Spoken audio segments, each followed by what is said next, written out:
네, 시사 인터뷰 오늘 듣고 계시는 시각 8시 7분 54초 지나고 있습니다. 정부가 고 김홍빈 대장의 수색과 구조비용 반환 소송에서 일부 승소를 했습니다. 그런데 다시 항소를 했습니다. 고 김홍빈 대장 수색 비용을 전액을 내라. 이렇게 항소를 한 겁니다. 광주 산악연맹의 입장을 피기련 회장과 직접 얘기 나눠보겠습니다. 어서 오십시오.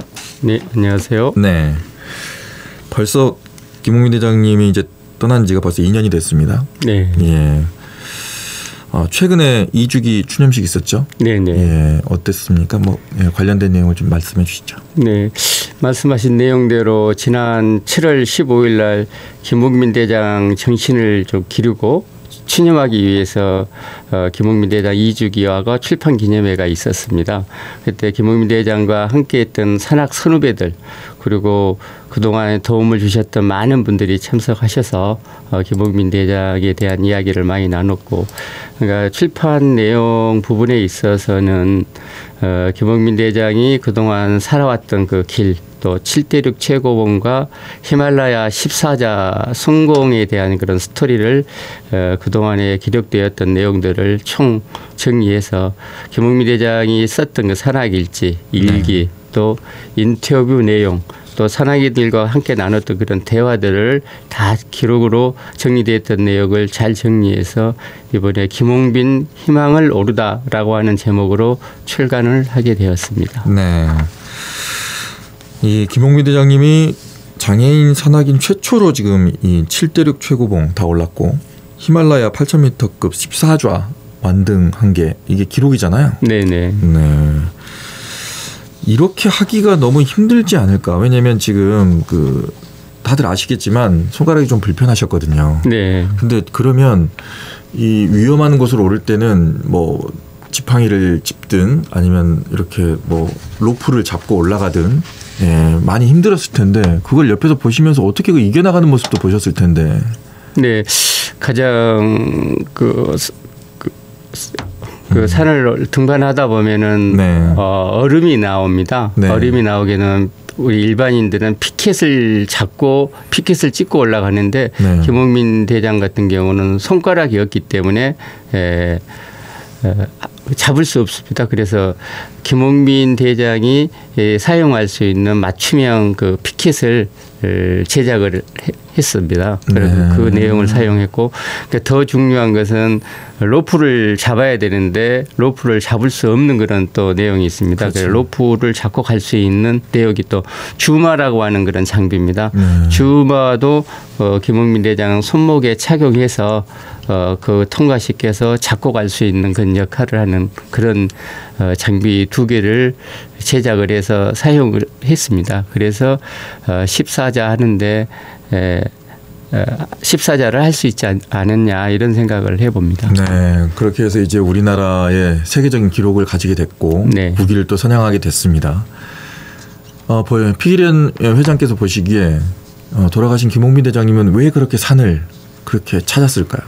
계속 그 위험한 산을 계속해서 올랐습니다. 네, 김홍빈 대장이 사고 난 이후에 한 7년여 동안에 어떤 사회생활을 해보려고 여러 가지 직장도 잡고 활동을 했는데 장애를 얻었던 사고. 예. 장애 이후에 네. 그랬는데 자기가 정말 잘할 수 있는 것이 이 사회생활 하기는 좀 힘든 상황이고 해서 자기가 가장 잘할 수 있는 내용이 나는 산에 오르는 것이다 라고 하는 그런 판단을 했었던 것 같습니다. 그래서 97년도부터 산을 오르게 됐습니다. 그러면 사회생활을 해보려고 한 6, 7년 동안 어떤 일들을 좀 하셨을까요? 우리가 좀 모르는 부분도 좀 있는데. 네, 택시 운전도 한번 해보려고 했었고 또 골프장에서 어떤 중장비를 사용해서 근무도 해보려고 했었고, 또 우리 박명선 선배분이 전자회사 이쪽에도 취직을 시켰는데 거기에 적응이 또 쉽지도 않았던 것 같습니다. 그래서 그 산을 오르는 것이 내가 가장 잘할 수 있는 것이다 한 내용으로 해서 산을 오르게 된 것 같습니다. 네. 내가 가장 잘할 수 있는 거를 가지고 세상을 살아야 되겠다. 네. 사회생활을 해야 되겠다. 이렇게 이제 마음을 먹으신 거고, 그렇게 해서 이제 위험하지만 끝까지 또 올라내서 세계적인 기록을 또 가지게 됐습니다. 그런데 이제 사고 당시로 좀 이제 가보도록 하겠습니다. 본격적으로 좀 사고 얘기를 좀 해봐야 될 것 같은데 당시 실종된 상황 어떻게 된 건지를 다시 한번 좀 말씀해 주시죠. 예. 김홍민 대장은 히말라야 14자 중 마지막 봉우리 브로드피크 등정에 7월 14일 날 베이스 캠프를 출발을 했습니다. 그 15일 날 캠프 2에 도착을 했고 기상 악화로 16일 날은 그 활동을 못 하게 됐고 17일 날 캠프 4에 도착을 했습니다. 그리고 캠프 4에서 17일 날 조금 휴식을 취하고 23시 30분에 어떻게 보면 우리 밤 11시 30분에 정상을 가기 위해서 출발을 한 겁니다. 그리고 그 다음 날 18일 날 16시 55분에 브로드피크 정상에 등정을 해서 14자 완등 기록을 세웠었습니다. 그리고 등정 후에 4시간 후에 하산 중에 7,900m 지점 그 골이라고 하는 그 내용의 크레바스에 빠져서 전환되었다라고 하는 그러한 소식이 전해져 왔었습니다.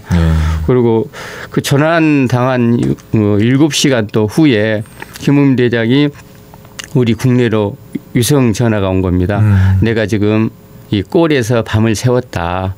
그리고 주마 2개와 함께 구조 요청을 한다라고 하는 그런 소식이 전해와 왔습니다. 그래서 바로 저희들은 베이스 캠프에 이 소식을 전해서 빨리 현장에 구조대를 꾸려서 그 현장에 파견할 수 있도록 하라라고 하는 그런 이야기를 했습니다.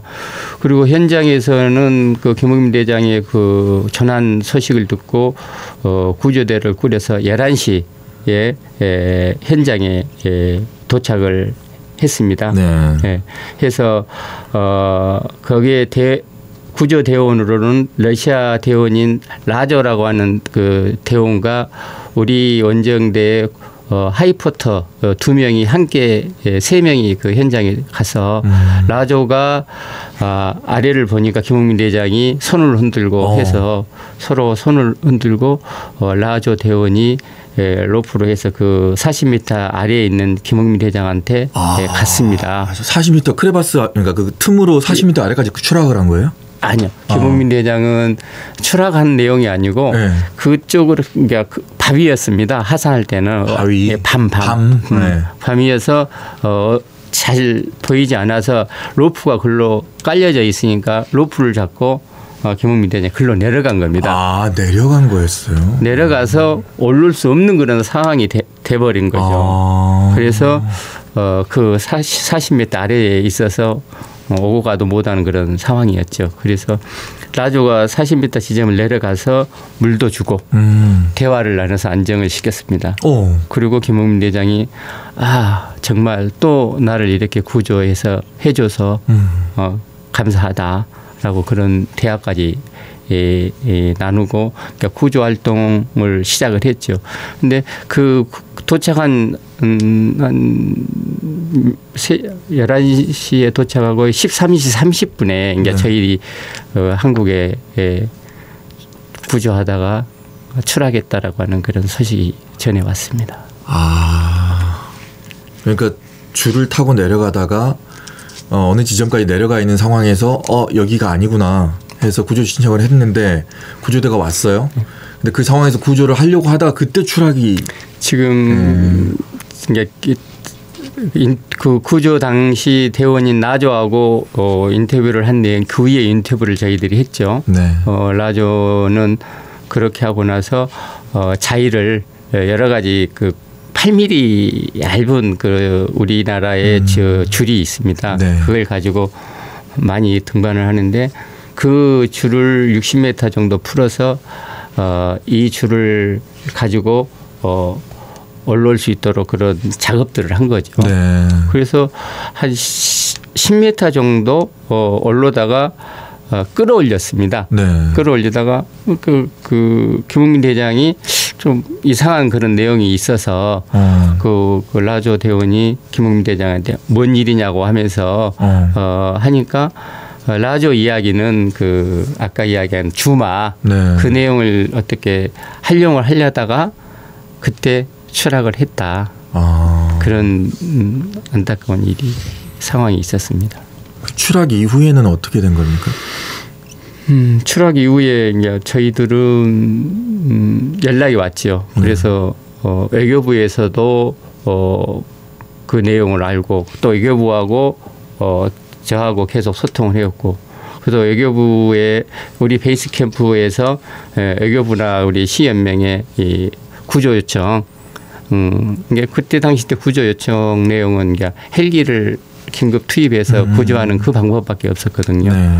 그래서 그때 당시 때 청와대에서도 무사 귀환할 수 있도록 최선을 다해달라 이런 메시지가 있었거든요. 네. 그래서 외교부에서는 그러면은 헬기 비용과 관련 내용에 있어서 이제 이야기가 나왔는데 저희들하고 시연명하고 구체적인 그런 내용이 없었습니다. 네.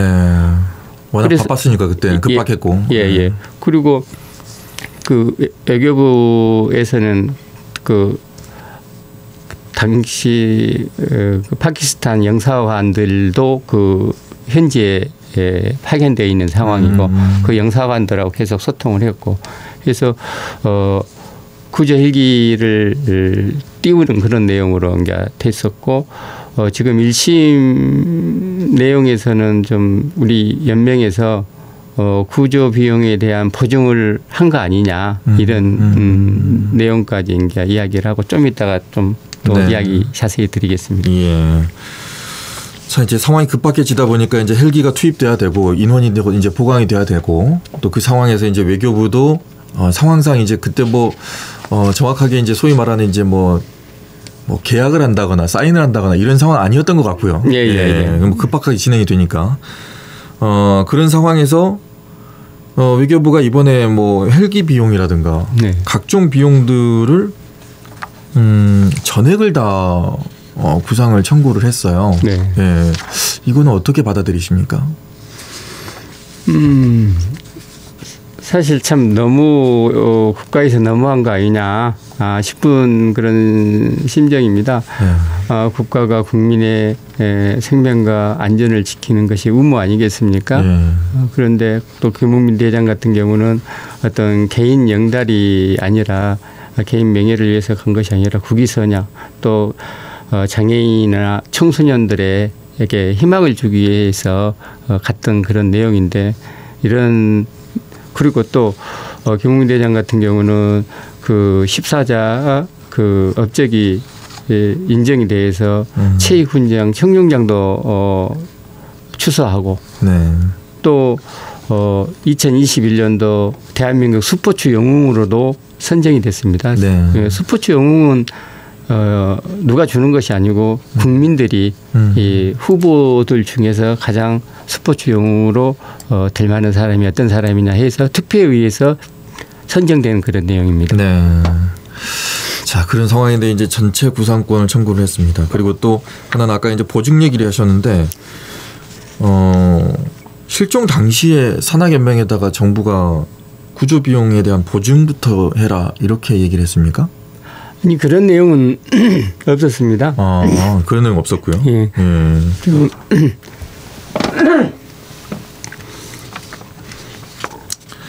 자, 이 상황에서 이제 정부가 1심에서는 이제 전액은 아니었거든요. 네, 맞죠? 네네. 네, 전액은 아니었는데 일부 이제 연맹도 인정을 하고 정부도 이제 여기에 대해서 1심에 대한 결과를 보냈는데, 정부가 이제 다시 항소를 결정하면서 이제 이렇게 됐습니다. 주위의 반응이 어떻습니까? 이 반응은 참 있을 수 없는 내용이다. 어떻게 김웅민 대장이 이 국위선양을 위해서 가다 이런 사고를 당해서 했는데, 어떻게 그런 비용을, 헬기 비용을 당연히 국가가 부담해야 될 그런 내용을 지금에 와서, 그것도 1년 후에 청구하는 그런 내용은 있을 수 없는 내용이다라는 그런 여론이 많이 있습니다. 네, 뭐 예를 들어서 이럴 수 있잖아요. 우리야 그렇게 좀 안타깝지만 다른 지역에 있는 분들도 이런 이 일을 접하셨을 텐데 네. 그분들도 혹시 반응이 좀 왔습니까? 연맹적으로? 네, 지난번 우리 그 광주 MBC 뉴스에서 국가가 1심에 대한 항소하는 그런 내용을 접하고 저한테 전화가 왔더라고요. 국가가 어떻게 이렇게 할 수가 있냐. 어디서 전화가 왔습니까? 그분 제가 그러니까 물어봤죠. 어디에 누구시냐고 하니까 네. 근데 저 이름은 밝힐 수는 없고 그분이 너무 흥분하셔가지고 나 그 부산에 사는 그 민주 시민으로 그렇게 기억을 해달라라고 하는 그런 멘트를 했습니다. 그러면서 그분이 나도 그 소송 비용이나 변호사 비용에 대해서 헬기 비용에 대해서 부담을 하겠다. 계좌번호를 불려달라라고 하는 그런 분들의 이야기가 있어서 참 용기 잃지 말고 끝까지 좀 싸워달라. 네. 그런 이야기를 해서 그래도 우리를 응원하는 우리 국민들이 많이 있구나라고 하는 그런 생각을 했습니다. 네. 가끔 서운한 생각 안 드세요? 국민들은 있는데 정부는 없는 것 같은 느낌? 이런 느낌 혹시 받으십니까? 이번 일을 계기로 해서 많이 받았습니다. 그 어떻게 보면 충격이죠. 국민의 신체, 재산, 생명 이 모든 것을 국가가 책임져야 될 내용이 아니겠습니까? 그런데 김홍민 대장 같은 경우는 정말 참 국위선양을 위해서 갔다가 이런 사고를 당해서 그것도 그러니까 외교부가 먼저 그 헬기 비용을 부담을 하고 국가가 부담을 한 그런 부분을 우리 단체나 개인에게 부담시키는 것은 진짜 너무한 내용이다라고 생각을 합니다. 네, 이제 상황 자체가 너무나 위급한 상황이었기 때문에 또 구조를 해야 되는 상황이었기 때문에요. 뭐 국민의 생명이 지금 좀 위험한 상황이었기 때문에 지금 투여가 된 그런 비용들인데 일단은 뭐 계속해서 이제 법정 다툼으로 가게 됐습니다. 많이 힘드실 것 같습니다. 예, 많이 힘들죠. 그리고 우리 연맹에서는 변호사 비용도 사실 조달하기 힘든 그런 상황입니다. 네. 그래서 만약에 또 항소에서 또 패소하게 되면 우리 대원들의 비용까지 저희가 다 연맹에서 책임지고 해야 된다라고 하는 그런 각오로 지금 준비를 하고 소송도 준비할 것이고 만약에 이제 그런 결과가 1심과 같은 결과가 나와도 그 자금 조달하는 그런 부분에 있어서 시민들 모금 활동이나 또 더 크게는 크라우딩 펀딩 이런 내용으로까지 생각하면서 준비하고 있습니다. 네. 이 방송 듣고 계시고 보고 계신 분들이 김홍빈 대장님을 어떻게 좀 기억해 주셨으면 좋으시겠어요? 김홍민 대장은 단 1%의 가능성만 있어도 도전을 멈추지 않았던 도전 선구자, 그리고 장애인에게도 희망을 줄 수 있는 또 도전할 수 있는 그 용기를 주려고 하는 희망 전도사. 또 김홍민 대장이 운동을 많이 좋아했습니다. 네, 맞아요. 스키도 좋아하셨고.